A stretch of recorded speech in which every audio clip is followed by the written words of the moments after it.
Hello everyone, this is going to be a crash course in what is called covariance steering. And in this video we're just going to cover the base case, just the regular covariance steering from one distribution to another distribution. In a following video we're going to consider chance constraints too. And these chance constraints, they are a way to impose constraints on both the state of the vehicle and also the input. So both on the state and on the control. But in this video, we're just going to be considering the vanilla covariance steering problem. And so, what kind of systems are we dealing with here? We're dealing with what are called linear systems, obviously, for covariance steering. They are linear, but they're also stochastic. And they're discrete time. So, linear, stochastic, and discrete time. This is the formulation for covariance steering. And what this gives is the linear system xk plus 1 equals ak xk plus bk uk plus dk wk. And the state vector is in general in Rn, the control vector is in general in Rm, and the disturbance is in general, let's say, Rr. Okay? So all three of these all three of these vectors can have a different dimensionality. This is a very general formulation. This index k is a time index that goes from 0 all the way to n minus 1. And so n over here is what's called the time horizon. And so we have some initial condition, x0 at time step 0, and we assume that the initial condition, the initial state, is a random vector that comes from some Gaussian distribution, with some mean mu naught and some covariance sigma naught. We also assume that there is a terminal condition, and that the terminal state should also be Gaussian distributed, with some mean mu f and some covariance sigma f. So these are what are known as our boundary conditions.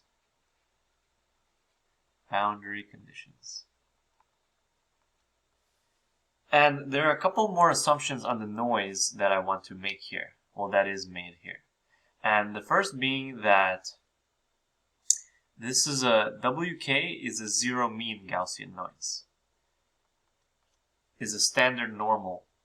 The noise sequence is standard normally distributed, which means that it has a mean of 0 and a covariance of 1, or identity. We also assume that the noise and the state are not correlated at all. And what does this mean? This means that if I have the state, xk, and I multiply it with the disturbance, and I take their correlation, meaning the expectation, then their correlation is 0. And this is going to be important later on. So just to make it absolutely clear, this means no correlation between state and noise.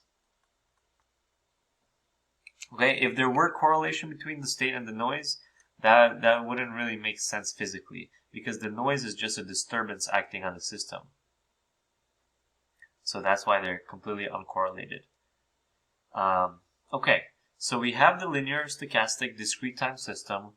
We have our boundary conditions, and so which means that we're trying to steer from this initial Gaussian distribution to this terminal Gaussian distribution.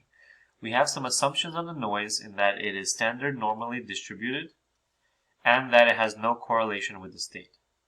Now, for this to be an optimal control problem, we need some performance or cost function. And this cost function is going to be a function of the inputs.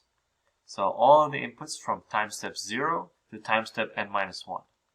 And this cost function is defined to be the expected value of just a quadratic cost.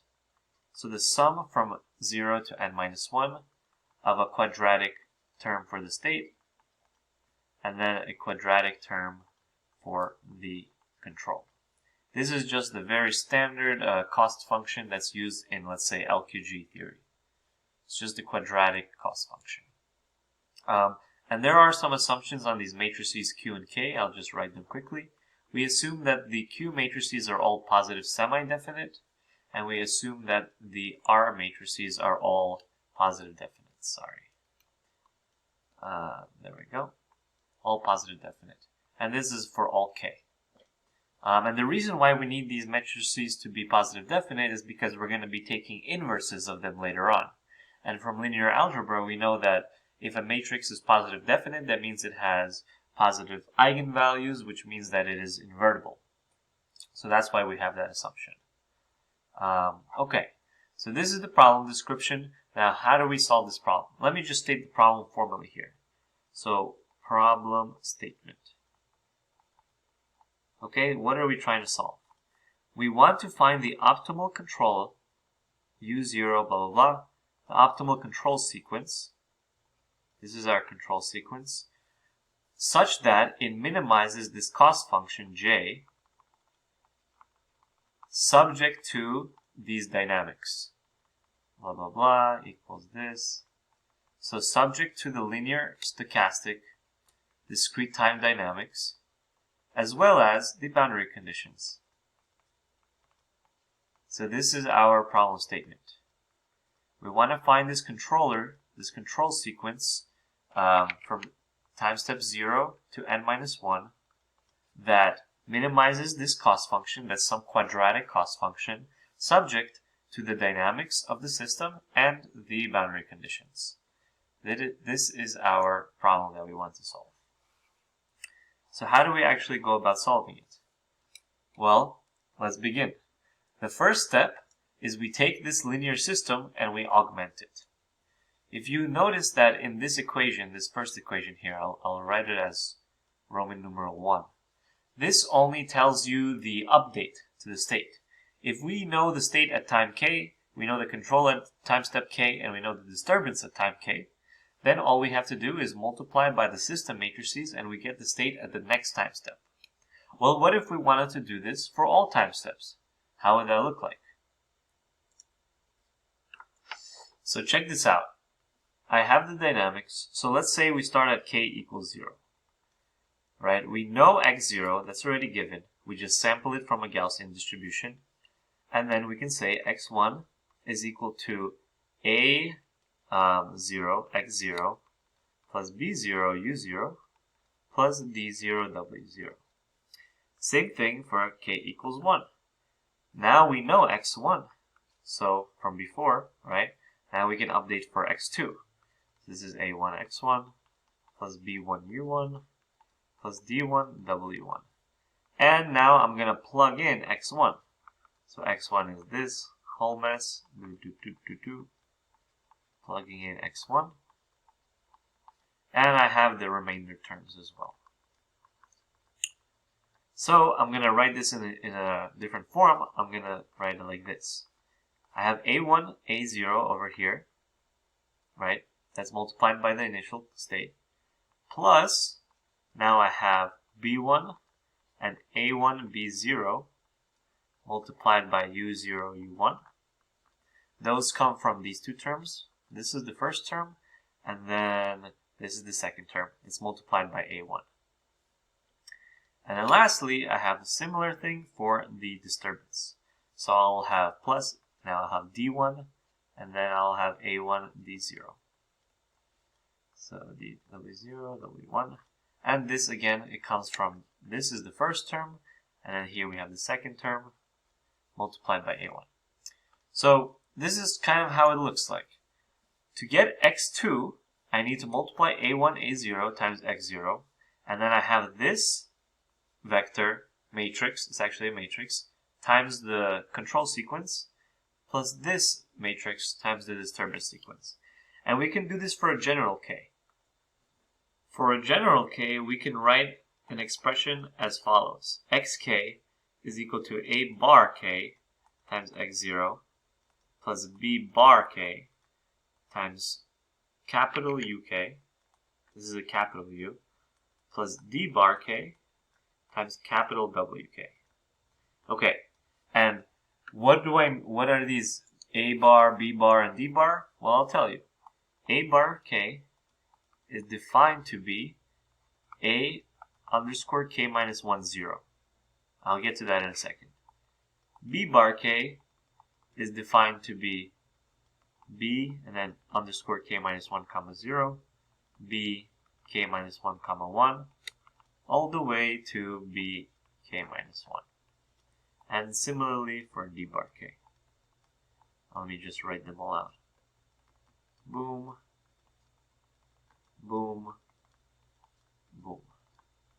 Okay, so what are these k minus 1 comma 0s? Those look weird. What are they? Well, we have the following definitions here. We have A k1 comma k0 is defined to be ak1 minus 1 all the way to ak0. Similarly, bk1 comma k0. I'm just going to write all the definitions out here. Boom. K. K.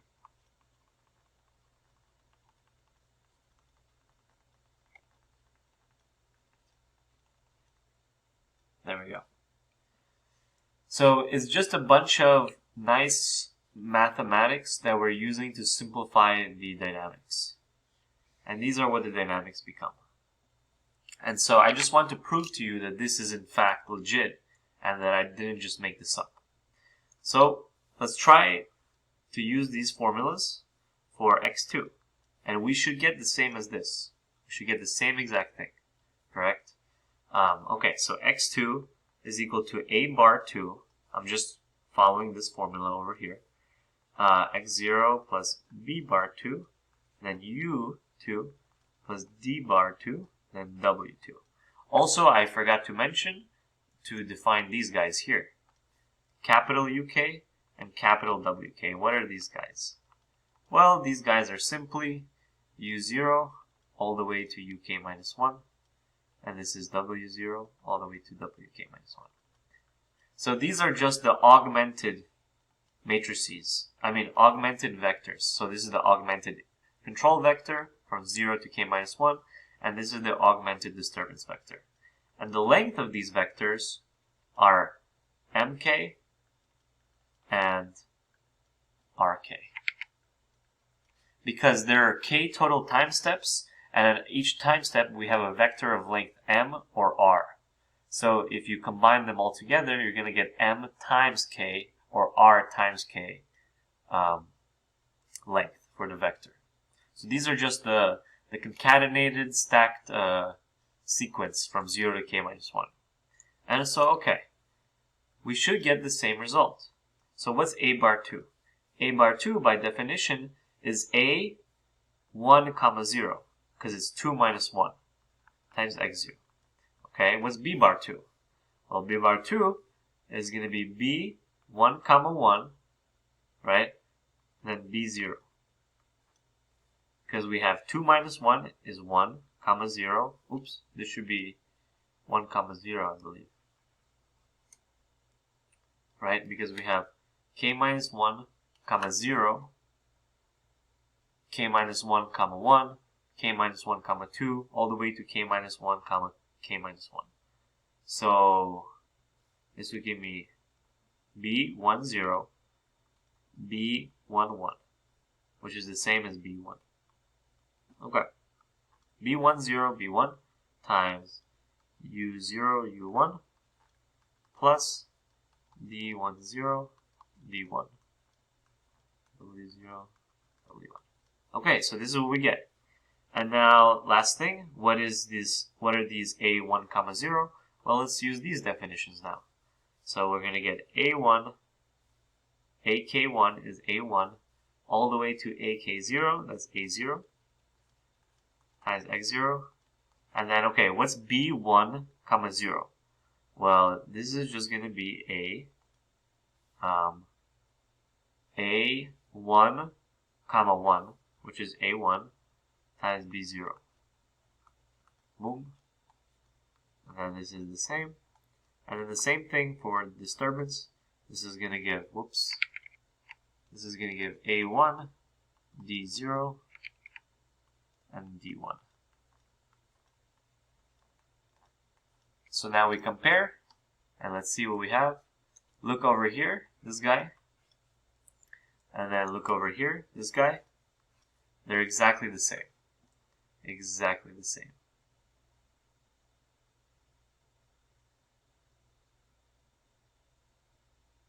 Actually, I made a typo here.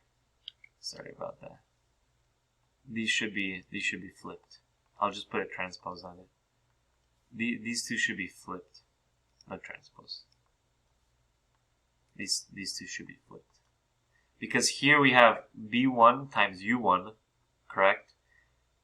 So it should be B1. It should be B1 here. B1 times U1. So I accidentally flipped them. But whatever. It gives the same exact result. So we have this nice little way to find the state vector at time step k, at any general time step. So let me just rewrite that real quick. We have xk is equal to a bar k x0 plus b bar k uk plus d bar k wk. And this holds for all k. It holds for all time steps. So what's the next step? The next step is to take this and do it for every single time step. And so I'm going to form this big X, k, which is defined to be x0 all the way to xk. So this is the state, the augmented state vector from time step 0, from the initial condition, all the way to k. And the length of this vector is Rn k plus 1, because we're including 0. So this thing has k plus 1 elements, and each element has a length n. So if we plug in x0, if we plug in x1, all the way to xk, if we do that, then we're going to get this right here. We're going to get x, actually I'm just going to write like a capital X. We're going to get x is equal to curly a times x0 plus curly b times u plus curly d times w. And let me just write these guys out real quick. Curly a is a matrix, and it looks like this. A bar 1, A bar n. Curly b looks like this matrix.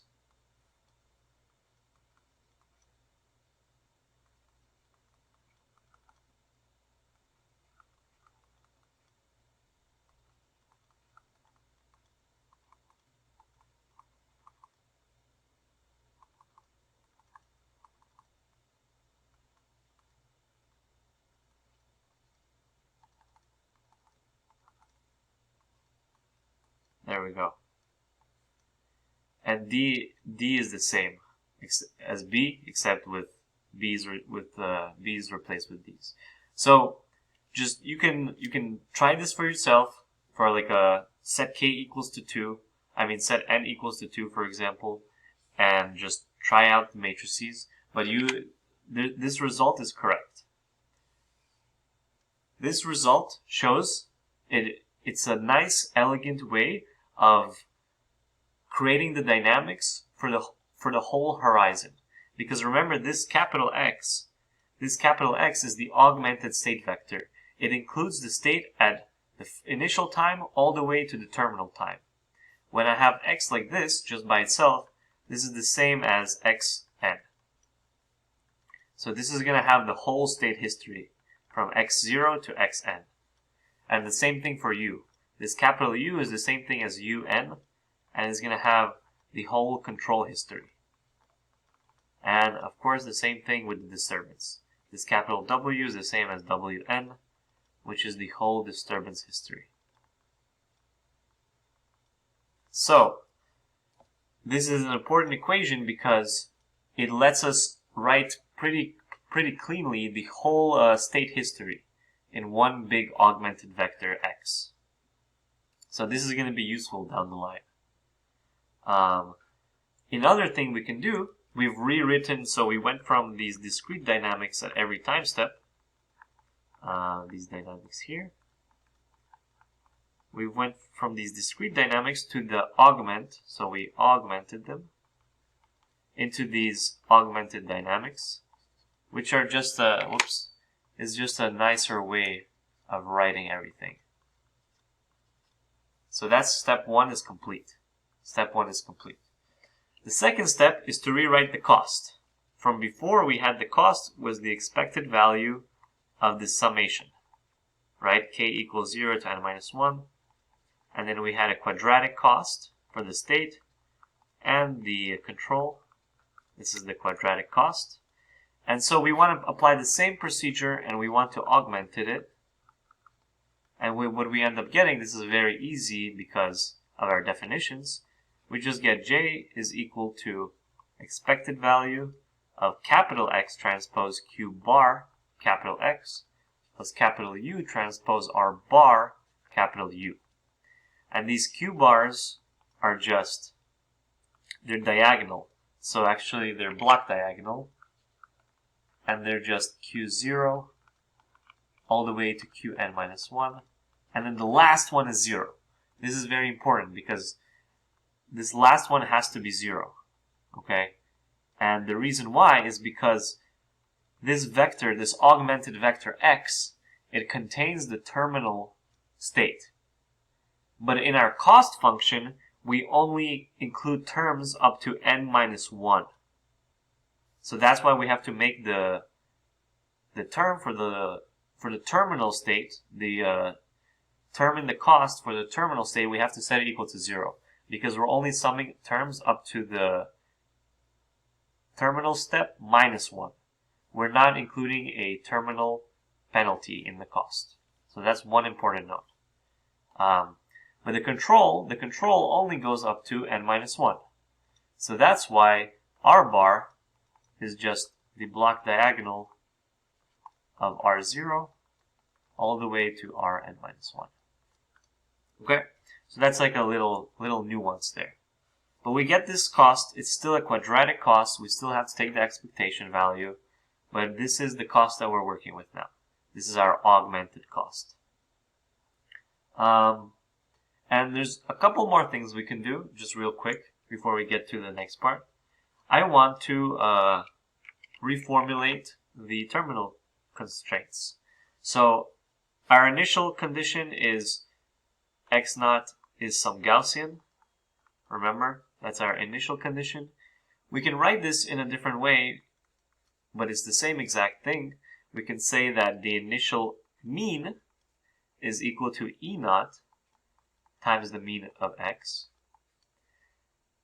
where E naught is equal to, now let me just write the definition. It's the identity 0, 0, 0, and 0. So just put it very simply, this E naught matrix, all it does is that it takes the 0th component of the state.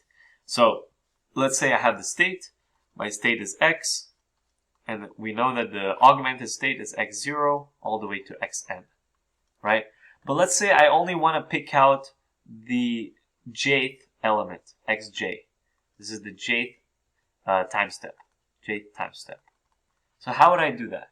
Well, we can introduce this matrix ej, and then if we do ej acting on x, we will get xj. So this matrix ej, it isolates the jth state it isolates the state at the jth time step. So it's a way to extract different components from this augmented state.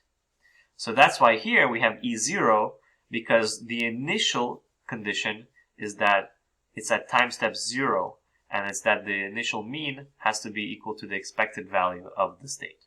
Additionally, the initial covariance should be E0, and then sigma xx, and then E0 transpose. Sigma xx is the total covariance matrix. So you know how you have a random variable, you have its covariance.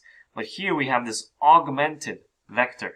So it has like a really big covariance matrix. So this covariance matrix is the same, it's defined the same way. It's just x minus x expected value of x times x minus expected value of x transpose. This is the definition of covariance.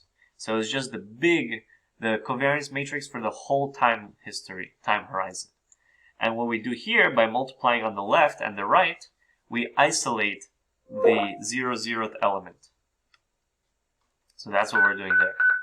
And of course, we have the same exact situation for the terminal time. We have that the terminal mean is equal to En times the expected value of x, because now at the terminal time, this is at time step n. So we have to isolate the nth element out of the state, augmented state.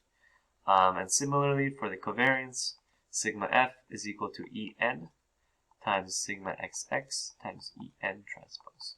So this is our new terminal conditions, written in this augmented formalism. So just a bit of housekeeping for now. I don't know why it's not making a box here. It's kind of annoying. There we go. Okay, so just let's recap real quick. We started off with this discrete time stochastic linear system. We've augmented the system, and we get this augmented representation, but the dynamics are still linear. Similarly for the cost, we had an expected value over the sum over the whole horizon, and in our augmented formalism, this just becomes expressed in terms of the augmented state and the augmented control. Similarly, our initial and terminal conditions, we know that they are drawn from Gaussian distributions, so we can alternatively express them in terms of the augmented state and the augmented covariance, using these E matrices that isolate each component. So now let's get to actually solving this problem. We've reformulated the problem in terms of this augmented formalism, but now how do we solve this problem? That is the question. Well, I'll tell you how. The first thing we have to figure out is, what controller are we going to use? So what controller are we going to use? So in general, closed loop controllers are going to be better than open loop controllers because you have that feedback, right? So in that regard, let's try out this controller U. I'll write it in discrete time first. UK is equal to KK, these are the gains, times X tilde K plus VK. So what do we think about that? X tilde K, by the way, is the deviation in the state. And the deviation is the state minus its mean. And its mean, I'm just going to write it with a bar over it, is just the expected value of the state. So we have, essentially what's going on here is we have a stochastic problem. And since we have a stochastic problem, that means we have noise acting on the system. And we don't know these noises. We can't know them for sure. We only know that they're Gaussian distributed. So when we're dealing with these systems that have noise acting on them, we can actually split the system into two different components. So what do I mean by this?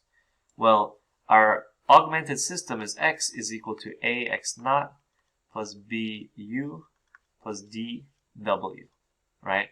And what I mean is we can split up the system into a mean or nominal motion, which means that we take the expected value of everything. So we're going to have x bar, which is the mean of x, is equal to a x bar naught plus b u bar plus d w bar.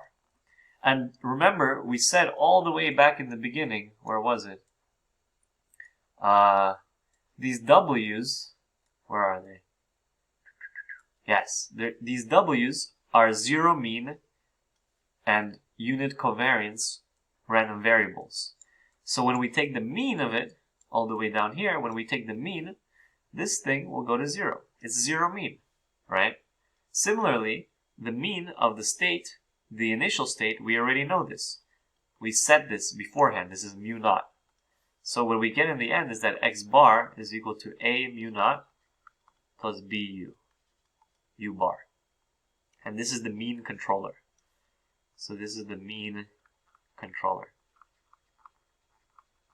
This is what steers the mean motion of the system. Similarly, we have a mean motion, we also have a deviation motion. And this is what I mean by splitting the dynamics into two different parts that are completely independent of each other. There's the mean motion on the one hand, which is kind of like the nominal motion you can think of, but then there's deviations to this mean motion. And these deviations are going to be given by x tilde, which I've just said is the difference between the full state and the mean state. So x tilde is equal to ax naught plus bu plus dw.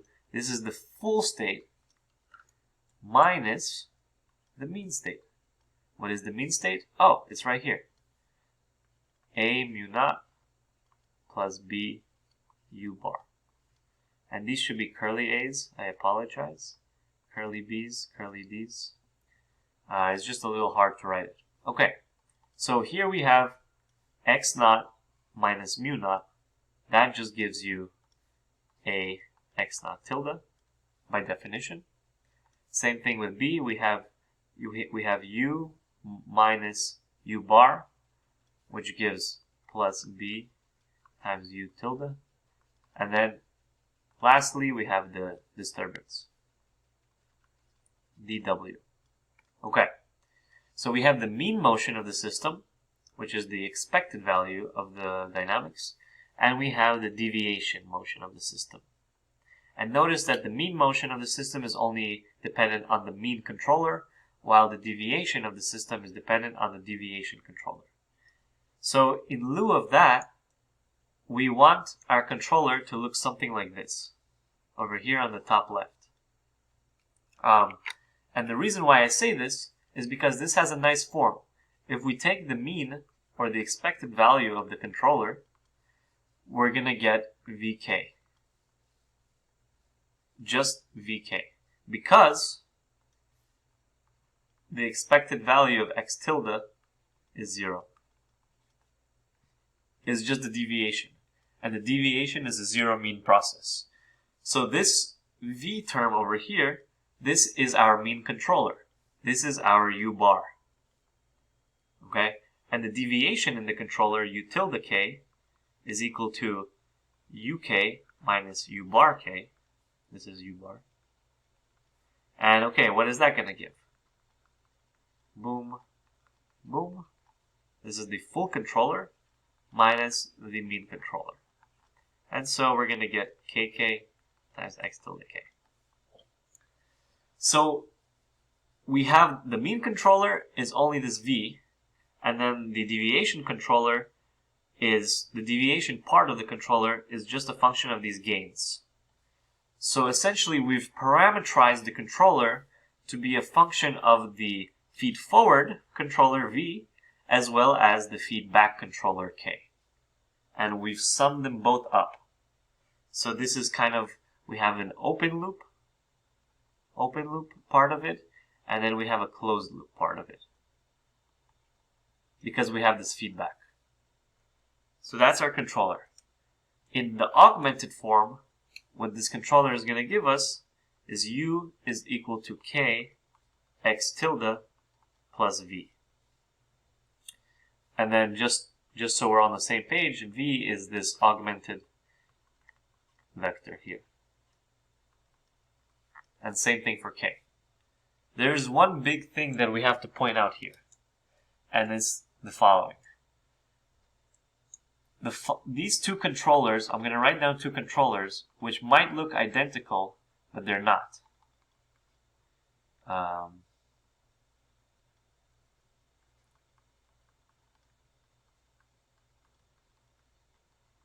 This is one of them, and this is the second. So what's the difference between these two controllers? The second one over here, this uses only the current state, right? Because the controller at time step k is just a function of the deviation of the state at time step k, right? However, now look at controller number 1.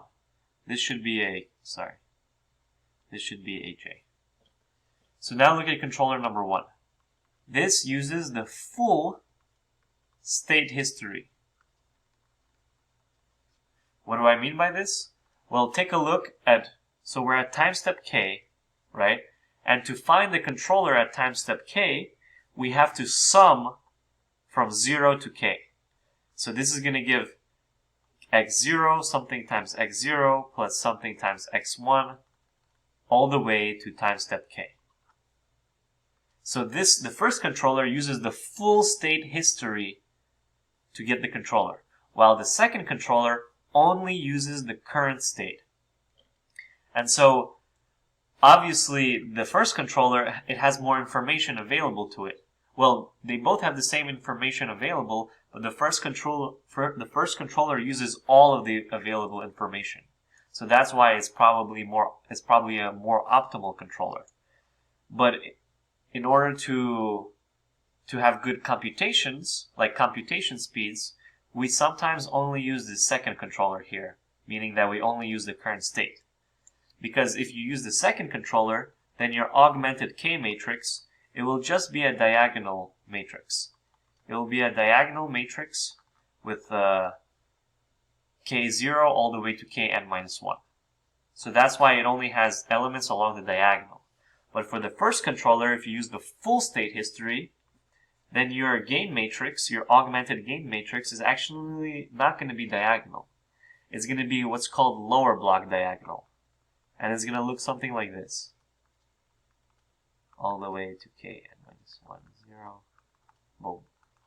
So it's going to look like this, and everything in this diagonal is going to be 0, but this diagonal, the bottom left diagonal, is going to be all filled up.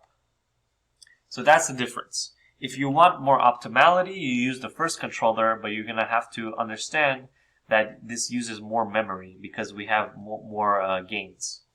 Whereas if you want performance, meaning good computational speeds, then you use the second controller and you say, okay, this is going to be a little bit suboptimal, but I'm going to have only diagonal elements and I'll have less things to optimize, if that makes sense.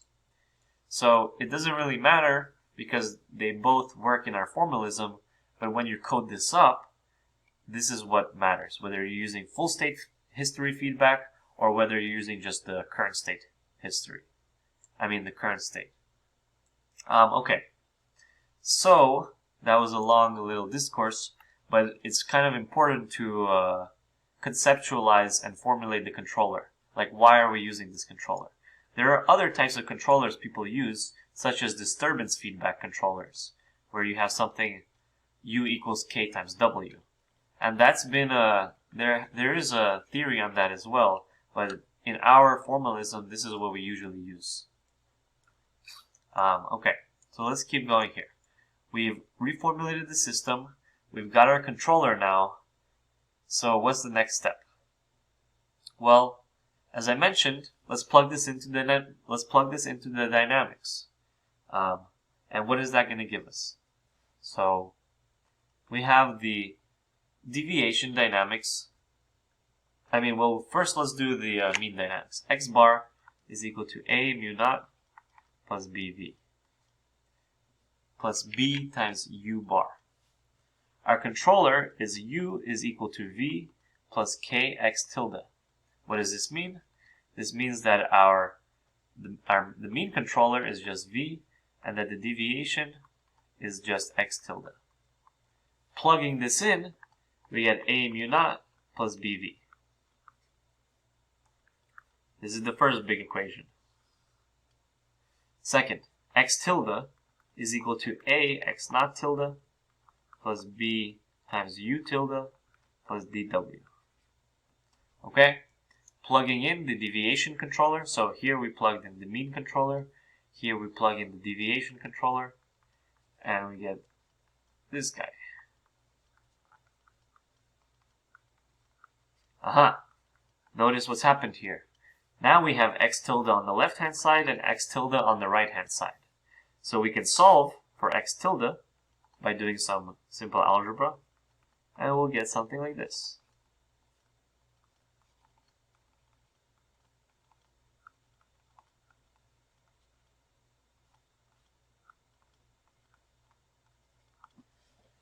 So all I did was I took this bk x term and I flipped it to the left side, and then I took the inverse. And now we've reached our first problem. Our deviation dynamics, so the whole point here is that we separated the mean motion from the deviation motion. Correct? But the problem is that this deviation motion is a function of k inverse k. So it's a function of this matrix, but the inverse of it. And that is not good for us, because we want to cast the problem as a convex optimization problem. But if we have terms like this lying around, then that's not going to turn the problem into something convex. Because keep in mind that we now have two different decision variables or optimization variables. The first one is this v, and v controls the nominal motion, the mean motion. But we also have another decision variable in the gains. We don't know what these gains are. So this is another optimization variable, or rather it's a matrix that we have to optimize. And so we want to try to see if there's some kind of change of variables or change of coordinates that's going to get rid of this inverse. And of course there is. So we're going to apply a transformation here. The reason why we apply a transformation again is because we want to get rid of these inverses. And so let's define this variable L. L are going to be our new gains. New gains. And so what are we defining as? Well, we define L as k times I minus bk to the negative 1. That's our definition. And using this definition, we can actually show that this holds. The following equation holds. I plus bl is equal to I minus bk, inverse.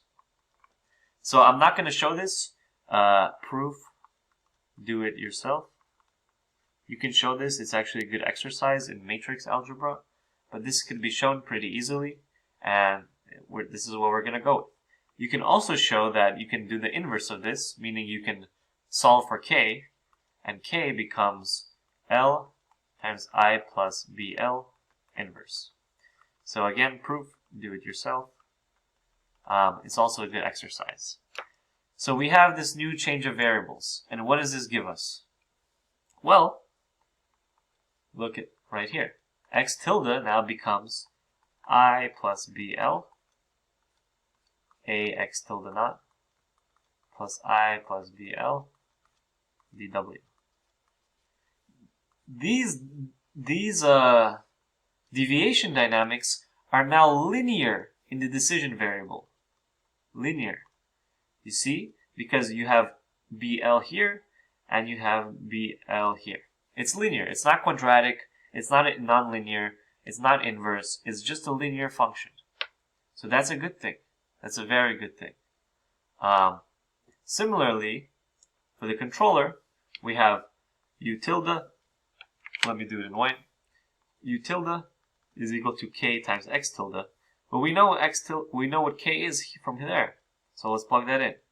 L I plus BL negative 1 times x tilde. So this is our controller in terms of the new variables. There we go. It's okay that there's an inverse here because this is just the controller. But we are interested in, we want linearity in our dynamics. So what's the next step? Well, let's look from before at our reformulation. Remember we had those 3 different checkpoints. So first checkpoint, the dynamics, we've already augmented them and we've already split them up into the mean and deviation motion. The cost, we can't really do much about that yet, but hold on to that thought. Right now I want to look at the terminal constraints for the mean and for the covariance. There are still a couple things that we can plug in. First of all, we can plug in the mean, because we just did that. Second of all, we have to compute this covariance. What is this covariance? Dun dun dun, nobody knows. So let's compute it. Well, I do know, but you don't know yet. So let me just rewrite them. Mu f is equal to En times x bar. What is x bar?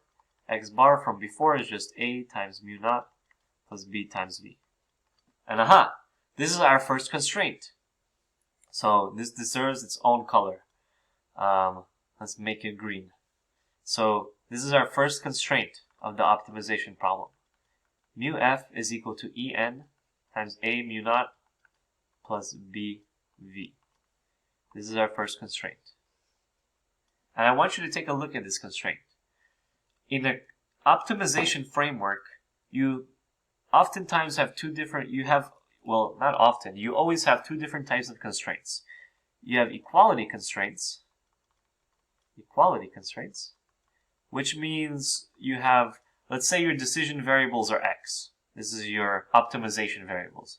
Equality constraints say, okay, you have a function of x, and that's equal to 0. You also have inequality constraints. Let's say, okay, you have some function, I'll call it, instead of f, I'll call it g, and g of x has to be less than or equal to 0.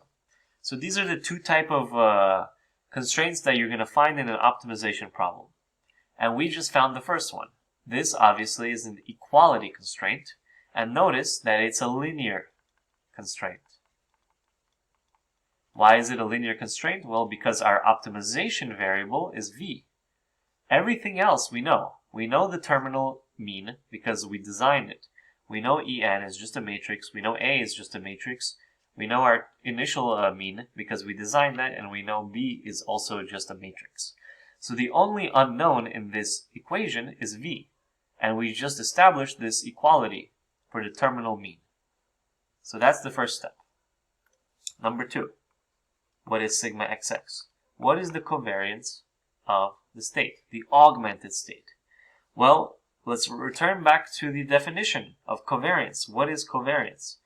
Well, covariance, and you can double check this, but the covariance is simply x tilde times x tilde transpose, the expected value of that. And we know x tilde.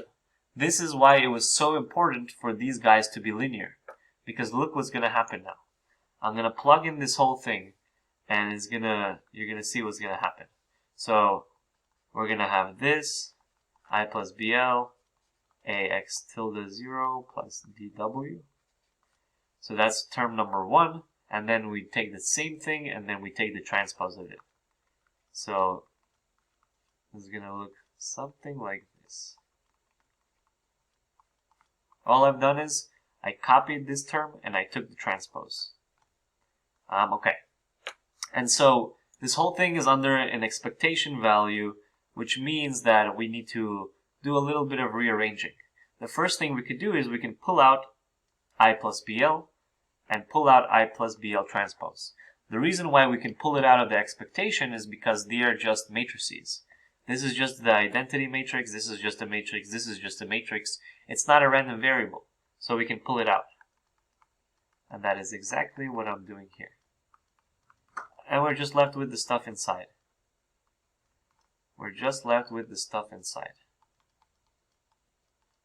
Okay. Pulled it out, and this is what we get. Okay. So now, what is the expected value of this product inside? Well, we have to remember one thing, and that is the correlation. Remember we said that the correlation between x tilde and w is equal to 0. They are uncorrelated random variables. So when we take this product, we're going to have 4 terms. We're going to have x naught, x naught w, w x naught, and w w. And so 2 of those 4 terms, they're going to be 0 because of this correlation. It has no correlation. So what we're going to be left with in the end is the following.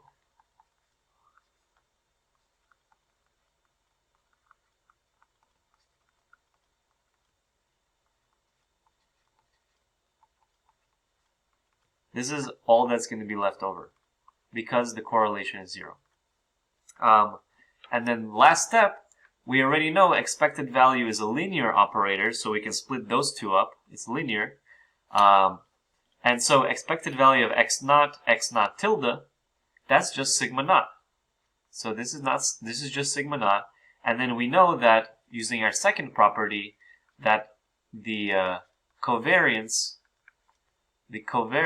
of the noise is just the identity. It's a standard normal random variable, which means that it has zero mean and unit identity. Unit covariance. So this guy right here is just going to become the identity. So in the end, what this gives, it's a pretty nice form. It's going to give us something like this.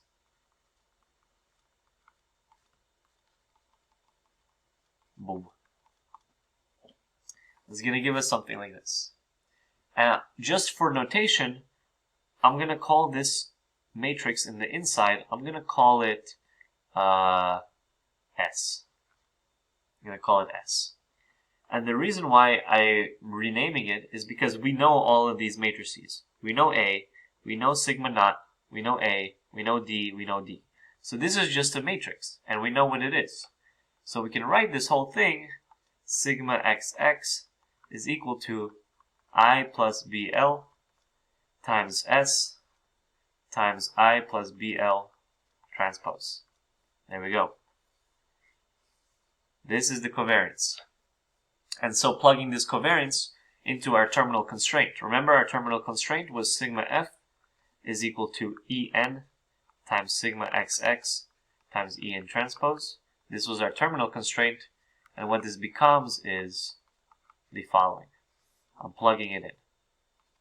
I plus BL S I plus BL transpose. Aha. This is our second constraint, but it has a huge difference than the first one. Let's look back at the terminal mean constraint. The terminal mean constraint, it was a linear constraint because it's a linear function of the decision variable v. But now look here. Our terminal covariance constraint is also an equality constraint, but it's not linear. It's a quadratic function of L. Quadratic. And the reason why it's quadratic is because we have L times L. So that gives you kind of like L squared. So quadratic equality constraints are a big no-no in optimization. It's not going to give you a convex optimization problem. Instead, we impose this relaxation. And this relaxation says, okay, since this equality constraint is not going to work, let's relax it into an inequality constraint. And the inequality constraint is given like this. And what this is saying is that instead of saying, okay, I need to hit exactly this covariance, you can imagine it like this. This is my initial distribution, and this is my terminal distribution, blah, blah, blah, and F. And so the equality constraint is saying, okay, I have to take all my trajectories here and map them to all the trajectories there on that circle, right? That's the equality constraint. By relaxing the problem, by relaxing it, we're now saying that, okay, we have this sigma F, this is the outline, but we want to hit anything smaller than sigma F. This is the relaxation. We originally had it that we have to go from this initial distribution to this terminal distribution with the exact same terminal covariance. Instead of doing that, we say, okay, we're going to relax this a little bit, and we only require that the terminal covariance be smaller. So if this is the actual terminal covariance, we want it to be smaller than the one we give it, than the one that's designed. So this is all we care about, and we don't care that it has to be exactly this. We're fine if it's smaller than that. Because think of it from like a real life point of view. We're okay if we have more precision than what we design it for. Let's say you design a lander, like a Mars lander, and say, okay, sigma F has to be, let's say, 1 meter in the circle. 1 meter circle. Okay? In reality, if you get a terminal covariance of 1 centimeter, you'll be happy with that because that's even better than what you wanted. So you see what I'm saying? We're relaxing it, but that's also making it more precise.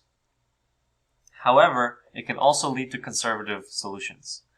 It can lead to really small covariances that are not physical.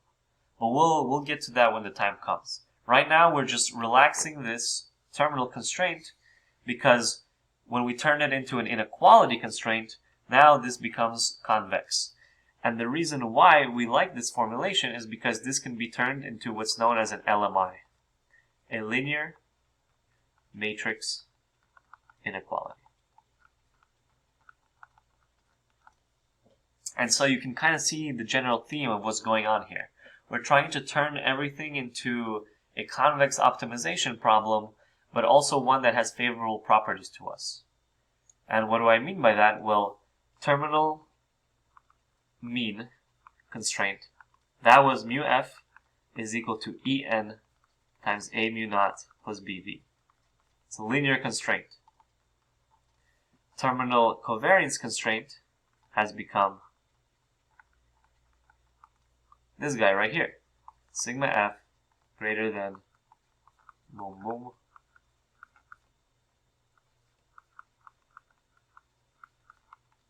and this guy is also now a linear constraint. Linear matrix inequality though. It's a little bit different, but it's still linear in terms of L. Linear in L, linear in V. So we've solved the problem actually. You might not think we've solved it because we don't have an analytical solution, but we've solved the problem. The resulting optimization problem becomes the following. We have two optimization variables, K and V. We're minimizing this cost function, which by the way can be rewritten as follows. It can be written as a mean cost. This is the mean cost. And it could also be, so this is the mean cost, I call it J mu, plus a covariance cost.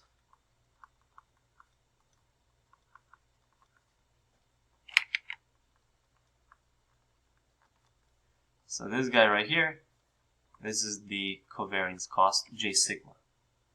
And so we have a mean cost, we have a covariance cost, we can plug everything in, we can plug literally everything in. We know sigma xx, we know x bar, we know u bar, we know sigma uu. By the way, sigma uu is very easy to find because it's just this right here. And so I plug in u tilde. U tilde, remember, is just k times x tilde. And from before, we had an expression for it. Let's see. Where is u tilde? Aha. U tilde is equal to L I plus BL negative 1 times x tilde. So, once you can compute the covariance, and I'll leave this as an exercise because it's fairly straightforward. You just plug in the quantities, and what you end up getting is L times S times L transpose. So you plug this in. We have the terminal, we have the covariance of the state, we have the covariance of the input. You can plug everything in and you get a convex function of k and v. It's actually going to be quadratic, but it's going to be convex, which is fine.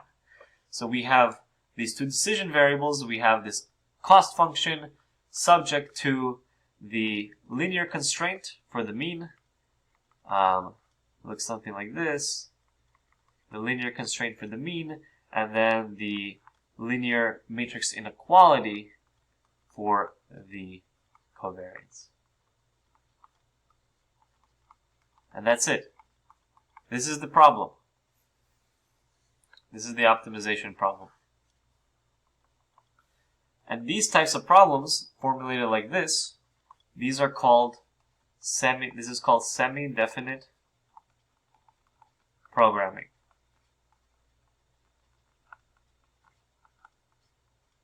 And so when you go into MATLAB, you can use this software called YALMIP. And YALMIP is a software for MATLAB that's able, YALMIP is a software that's able to solves semi-definite program, or a semi-definite convex optimization problem. And the way it does this, it has its own specific framework, and it uses a solver in itself. Uses a solver. There are many different solvers you can use, but the one we use is called MOSEC. So you have this optimization problem. It's a semi-definite program, and then you go into MATLAB and you use this software called YALMIP. And ULMIP is a convex optimization suite for MATLAB, and it has this solver built in. It's called MOSEC, which solves your optimization problem. And what this is going to give you in the end, you're going to plug this into MATLAB, it's going to solve the optimization problem, and at the end of the day, it's going to give you your optimal gains. Actually, this should be an L, sorry. It's going to give you the optimal gain L and the optimal feed forward V. So sorry, there should be an L here as well. And so you get the optimal solutions, and then you can get the optimal gains, and then you can get the optimal controller. So yes, this was a long video, and I kind of rushed through a couple things, but I hope the explanations were kind of made sense. The main gist of everything is that you start off with this linear system, this linear stochastic discrete time system. You have this quadratic cost function, and you have these boundary conditions. So you're given all these pieces to the puzzle, to the problem, and you have to somehow solve it. And the way that we solve it is we augment the system. We augment the system, and so then we get this augmented system, and then we also reformulate the cost function, we reformulate the boundary conditions, 1, 2, 3 over here, and then we choose our controller. We choose a feedback controller. We choose a controller that has two different terms. It has an open loop term, V, and it also has a closed loop feedback term that's a function of the deviation of the state. So it's a state deviation feedback, and so our controller has two different parts. We do a change of variables so that we get linear constraints, and that the resulting optimization problem becomes a convex optimization problem with linear constraints.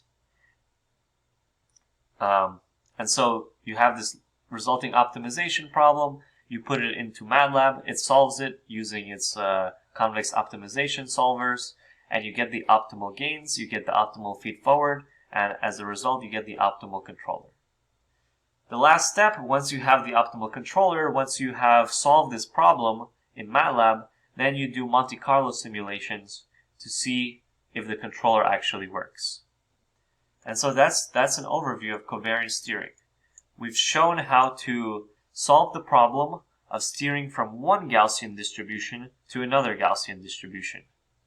The next video, since what I've explained here is just the base case. We have no constraints on the state, we have no constraints on the input, we have nothing. We just have a Gaussian to a Gaussian with a Gaussian disturbance. The next video will start adding constraints on the system, and we'll start by looking at what are called chance constraints. So, right here, in this video, it was just the baseline covariance steering. Alright, thank you.